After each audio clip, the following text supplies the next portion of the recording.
M Bhojpuri लोकगीत में आप लोग का स्वागत। आज आप लोग के लिए एक प्यारा से गीत है। लड़की जब कुंवार होती है तो नैहरे में उसको क्या सुख मिलता है, उस पे ये प्यारा से कजरी गीत के रूप में गाया गया है। तो एक बार आप लोग ज़रूर सुनिएगा, उसको क्या सुख मिलता है, पापा से, चाचा से, भाई से अपने। तो गीत के माध्यम से आप लोग ज़रूर सुनिएगा और लाइक, सब्सक्राइब, शेयर, कमेंट जरूर करिएगा।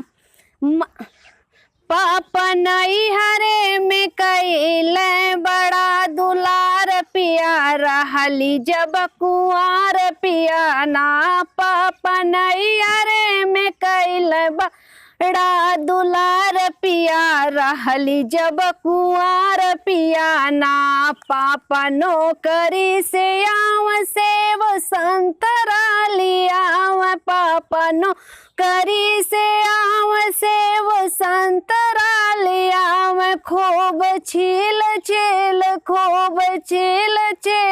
कैली हम अनार पियारा हली जब कुंवार पियाना। खूब छील छील कैली हम अनार पियारा हली जब कुंवार पियाना।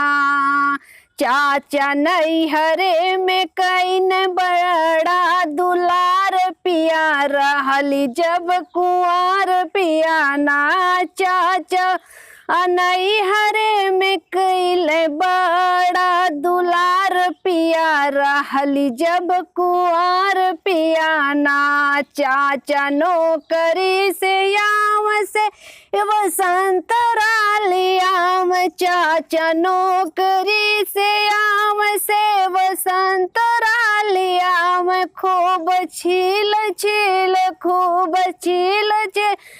खैली हम अनार पियार हली जब कुंवार पियाना। खूब छील खैली हम अनार पियार हली जब कुंवार पियाना। भैया नैहरे में कैले बड़ा दुलार पियारा हली जब कुंवार पियाना। भैया नौकरी से आव से वो संतरा लिया। भैया नौकरी से आव से वो संतरा लिया। मैं खूब छील खैली हम अनार पियारा हली जब कुंवार पियाना।